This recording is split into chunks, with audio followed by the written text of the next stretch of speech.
Hello, darlings. You've all heard of Marilyn Monroe.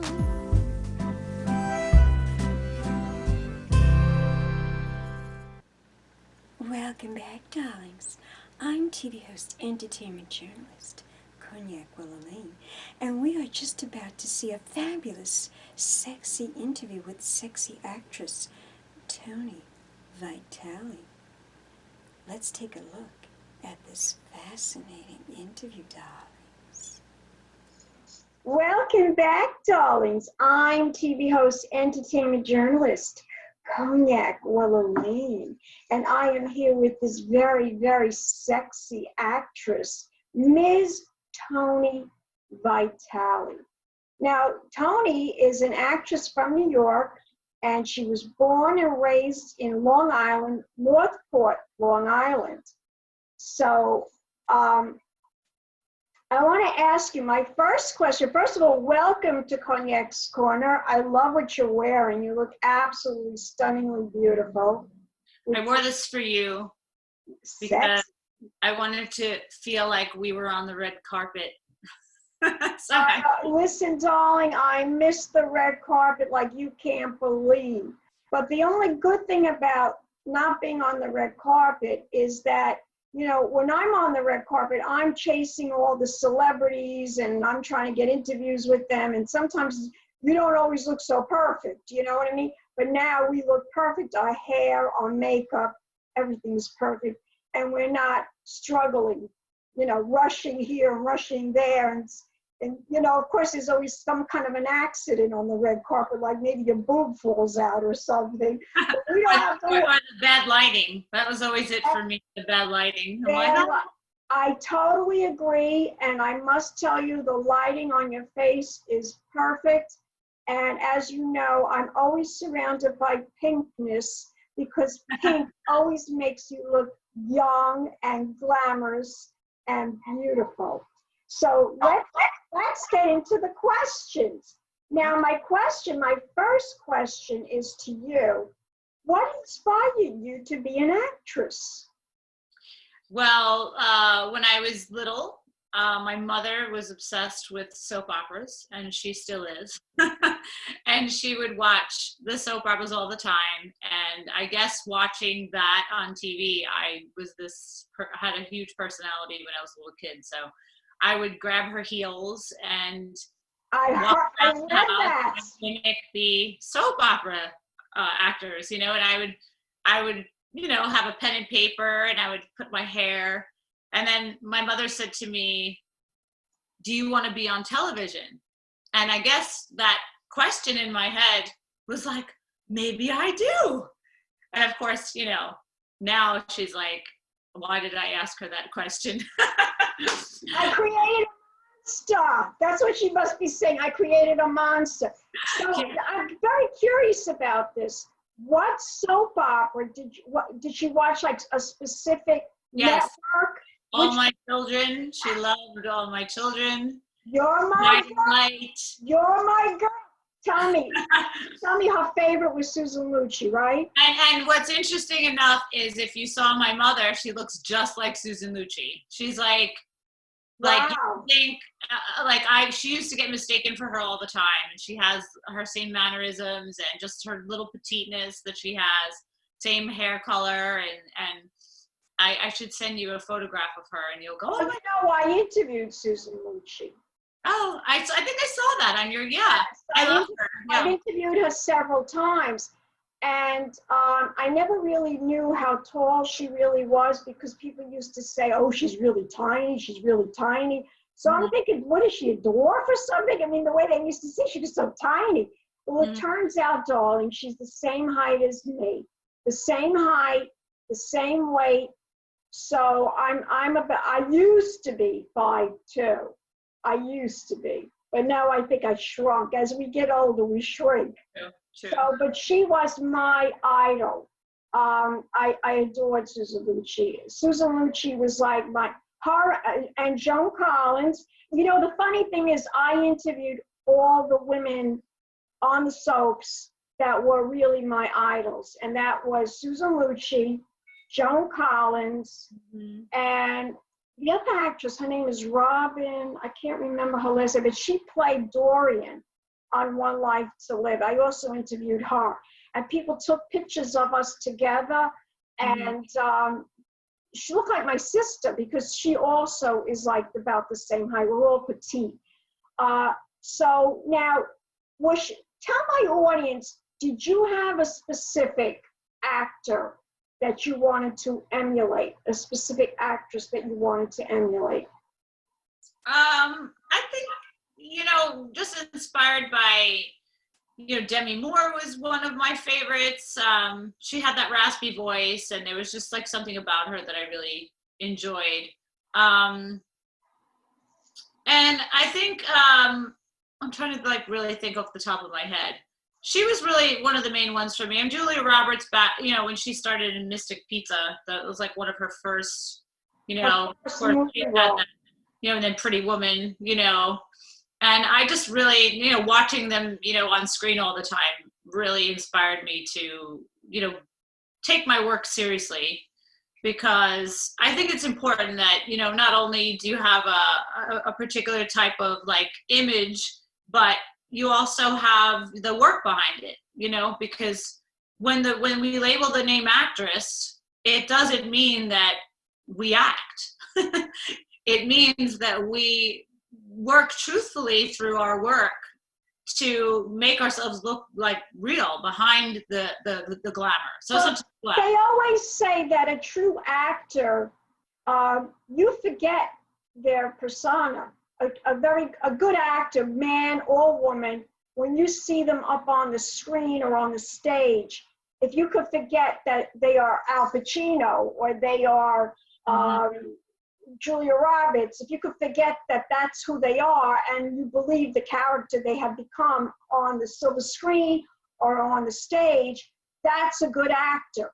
So now it's interesting that you wanted to emulate the actors more so when you were a child watching television. In my situation, I wanted to emulate, well, I did want to emulate TV stars too, but I grew up going to the movies because my father was born 100 years ago. Now he was born over 100 years ago because my father was born 1920. So he used to go to the movies for a nickel. That's all he used to pay. And my grandmother used to say, because I'm also Italian, my grandmother used to say, go to the movies, go, go, go, go. Get out of the house because I have to, I have to do things, and just get out of the house and go to the movies. So my father loved the movies, so he used to take me to the movies, and I think I was like maybe 3 years old when my father took me to the movies, the first time I ever went to the movies. And I'm sitting in that theater with the grand marquee and the balconies. I mean, the movie theaters today don't look anything like that. But I sat in the movie theater and I was like, oh my God. I said, Daddy, are those real people on the stage, on the screen?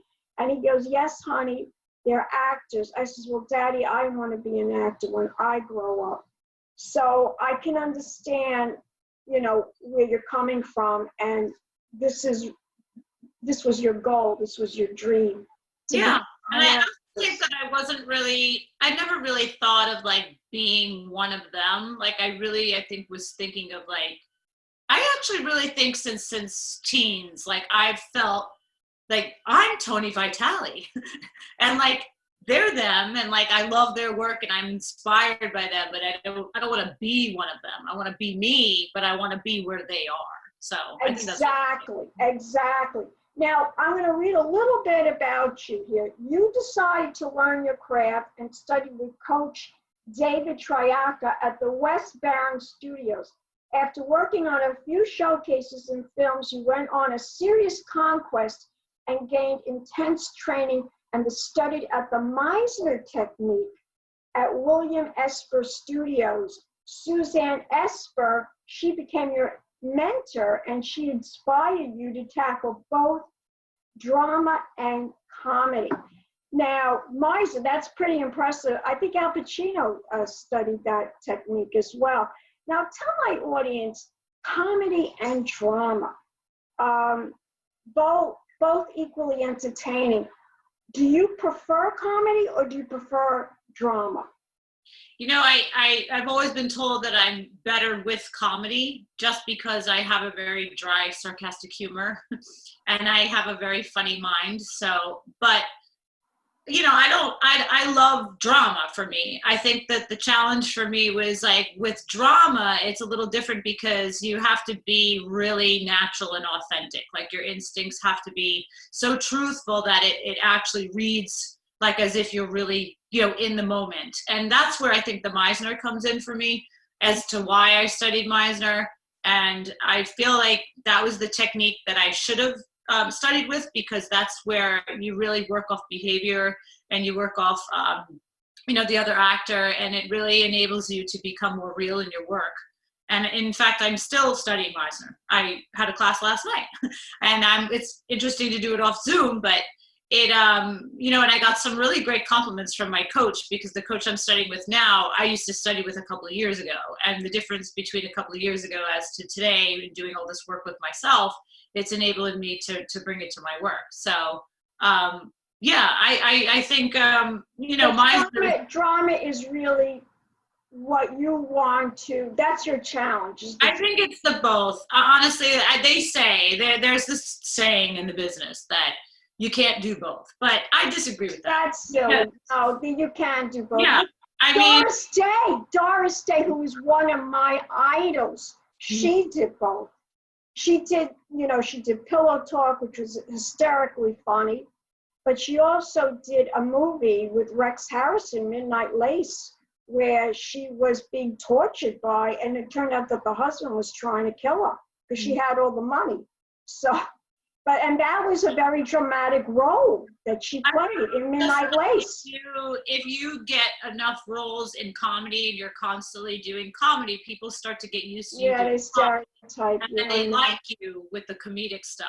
But then well, when you dramatic, it's like, whoa. Marilyn Monroe too. She did both. She did comedy and she did drama also.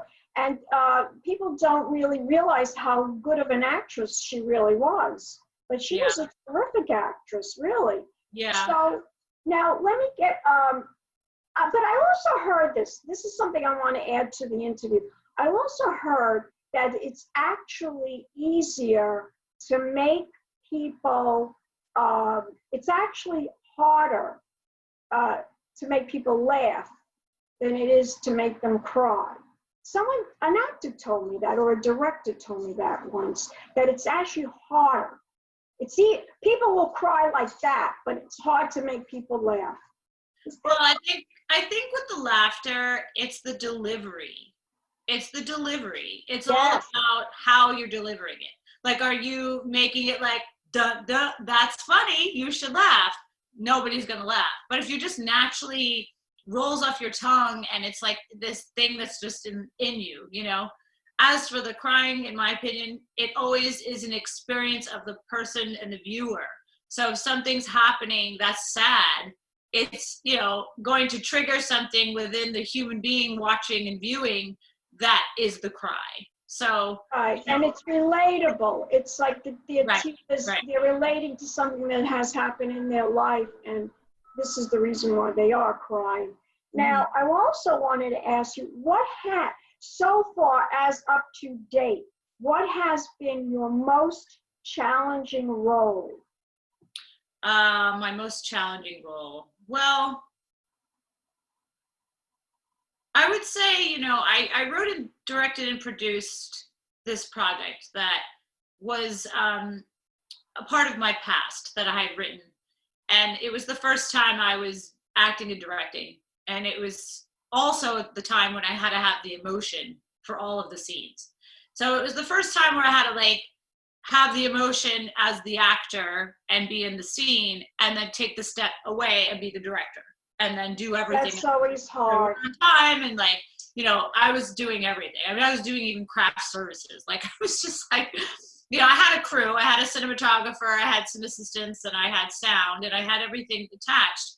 But then there was those little things that, you know, needed attention. So that for me was really challenging, because a lot of people say you really shouldn't act and direct in your own project, but I have such a passion for the two. And when it's my vision, like I'm not really ready to add another director on top, or, you know, right, because that's your story, that's your vision, and right. you know what you want people to see. So getting No. somebody else to direct might not be, Right. it may not have the same effect.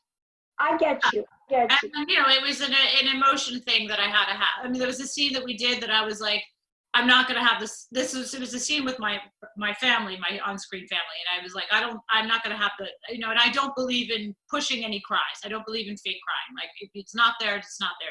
Don't cry. You know, just make it what it is. And then I was like, I'm not going to have the emotion, but then for some reason it stirred up, you know. And then this comedy project that I did, I used to be a comedian, like I used to do more character comedy. But in this particular project, I wanted it to be more sitcom comedy. And I used to try to be funny, and like, that's not funny when you try to be funny. So in this particular role, I was more stoic and more like just dry sarcastic. So, and that was challenging too, because it was something different. Now, because of your love of film and television, which you basically were just describing just now, you started your own production company, Toni Vitale Productions. Tell my audience about this production company. Tell us about it. You know, I understand. Probably the hardest thing you've ever done, I'm sure. I actually love the way you said that. Like, that was really great. I think what happens in the business is like, you know, if you're passionate enough about what you're doing and it's not coming to you fast enough, it's like, hey, I'm at this place now where like, I can't wait around anymore. And that's what's happening. So it's like, I want to create my own work. So I'm like, let's start creating my own work. And then with that, I'm like, okay, I don't want to always just create my own work. I want to help other people create their work. Like, I have a passion for the business, and, you know, there's other hats I'd like to wear other than being the actor. I don't want to always be the actor. I love acting, and it's always going to be a part of my life, but there's other things that I'm enjoying. So I started directing, and now I'm in the producing field. So I'm learning about all the paperwork and all the stuff that goes into the actual project before the actual project happens.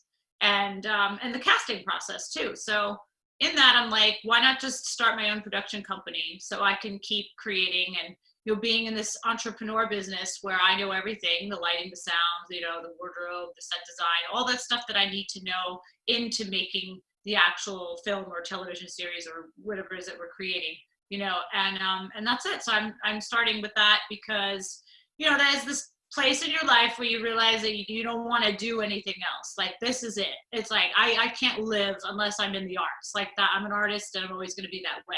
So if I get hired, why not hire myself? And you have to be a business person too. People forget that being an actor, there's a marketing and business side behind it. And if you want to work, you have to take matters into your own hands. Mm-hmm. And this is why I'm doing what I'm doing.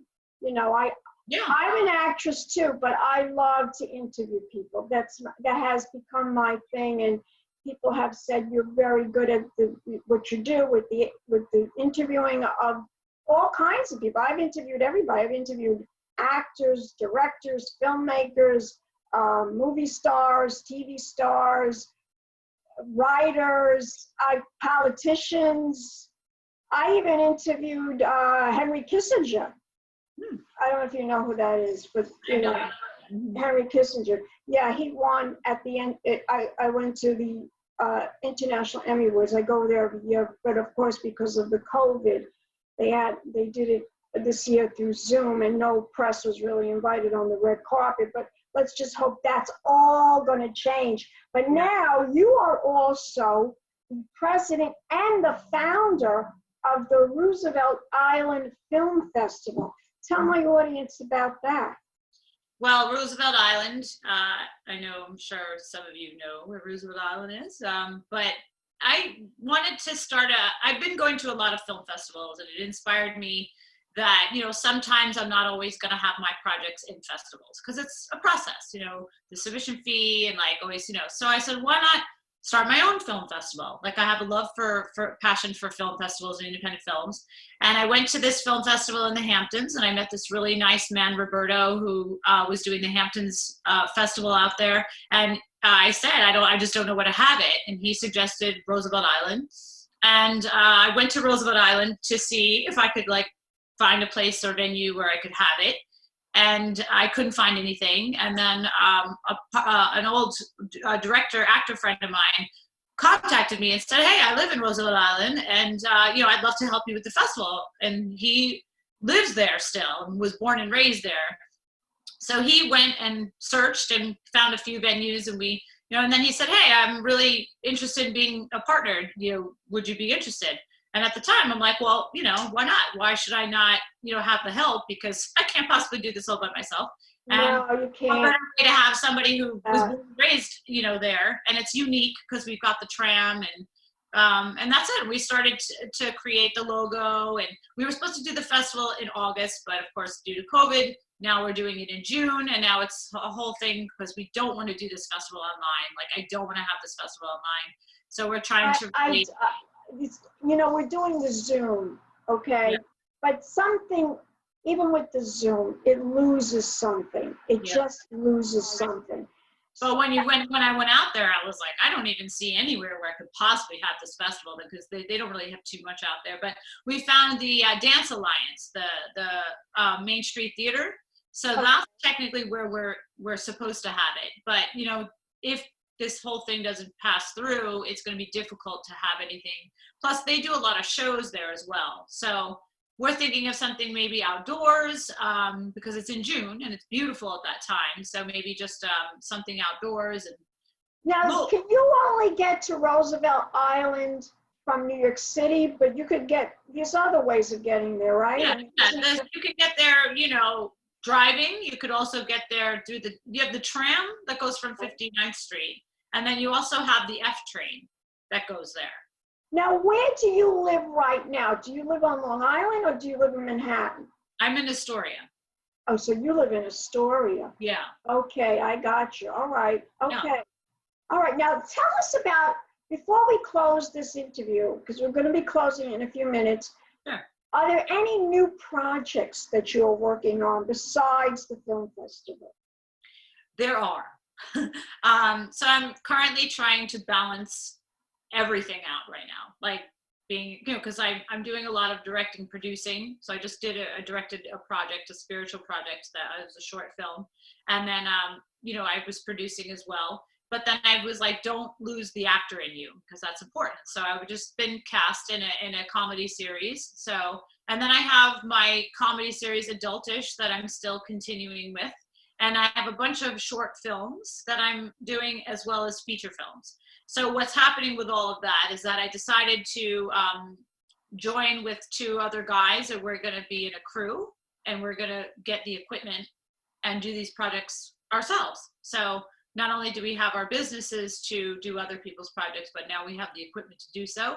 And I'm excited about all that, because, it's hard with COVID right now to do any filming, especially when you're union, because you have to have a COVID person on set. And, yeah, I heard about this. I heard they have to take your temperature every day, and you have to get tested every day. Every other day they have to give you testing. Like for this comedy series that I'm doing, like I have to get tested before I go. And yeah, it's like I'd rather, right now I'm putting the finalizing on the writing of the project, so that I think what I'm going to do is to have my stack of like ready to go projects. And then when this hopefully gets a little better, that's when we'll start filming. So, well, if you ever need a platinum blonde for a little cameo, of course. consider me, darling. I mean, is amazing. It's about, fitness and dating in New York City. So I have all sorts of just consider me if you ever need a glamorous platinum blonde in a little scene. I would be more than willing. Great. But you are a fascinating woman, and I adore you. I think you are gorgeous. You are sexy. You're very talented. We're going to see your reel. I'm going to put your reel in this interview. I want you to tell my audience, where can we go to learn more information about you, darling? You can go on Instagram, Toni Vitale Official or Toni Vitale Productions. Those are my two main accounts. That's as well as LinkedIn and as well as Facebook. And you have a website too, don't you? I do have a website, ToniVitale.com. And everything is on that, so we could just like go on your website and look at it. I usually post everything with all the information so that if you ever want to go. And the production company, tell us the website for that. That's ToniVitaleProductions.com. And then the Roosevelt Island Film Festival is RooseveltIslandFilmFestival.com. So I try to keep everything clear. Toni, as we say in show business, break a leg. Thanks. You are gorgeous, and I love you dearly. I wish I was there to give you a big champagne kiss. Yeah, this is the virtual hug. Big champagne kisses, but don't go. Hey everybody, it's Toni Vitale from ActHound, and I'm the new host for the Acting Insight series. Today we are going to be discussing auditions. Due to the pandemic, most auditions are self-tape and virtual. For the self-tape, it's important that you have good lighting, a blank wall, and good equipment that shows off your best work. As for the virtual auditions, it's important that you have good connection on your computer, iPad, or phone. Test out your technology before you begin the audition so that you are prepared and ready. It's important to be on time. Give yourself a few minutes before the actual audition time to give yourself time to prepare. This way, you can tackle any nerves that you may have. Remedies for nerves, jumping jacks. Letting out sound, deep breaths. It's important that you're giving your best work and you don't want to be nervous. Find these remedies that work for you to get out those nerves. In your size, you have a start and an end, but there's always the moment before. There's something that you were doing before the actual start of the scene. Just create a small choice that's going to bring you into the scene. I'll give you an example. If my line is, hey, that's my bag, that's my line. I want to create some sort of moment before that's going to lead me into that. Here's 3 small choices for me to go right into that line. Mustard on my jacket. Hey, that's my bag. Gum in my hair. Oh, hey, that's my bag. Observing. Hey, that's my bag. Making an impression. You are being called in for that particular role, but it's important that you remember that you're not just going in for that role, that you're going in to make an impression. It's about making the connection, showing your professionalism, your work, become memorable so that you can get called in for future castings. Good luck on your auditions and happy holidays. Thank you guys so much for watching. This is Toni Vitale from ActHound. See you next time on the Acting Insight series. Welcome back, darlings. I hope you enjoyed my very, very sexy interview with Toni Vitale. Keep watching, darlings. Don't forget to subscribe to my channel. Always push the notification button to know when I publish a new video. And I usually always publish a video every Sunday or every Monday. So I love you all. And just keep watching. Pink champagne kisses. Hello, darlings. You've all heard of Marilyn Monroe. Some of you know Bridget Bardot. Well, now it's time for the cognac show. I said cognac. Ooh, ooh. I said cognac, ooh, ooh, ooh. I'm a bubbly blonde, fabulously dressed to impress. One of a kind girl. I was brought into this world wrapped up in pearls. I love to mingle, though my husband reminds me I'm not single.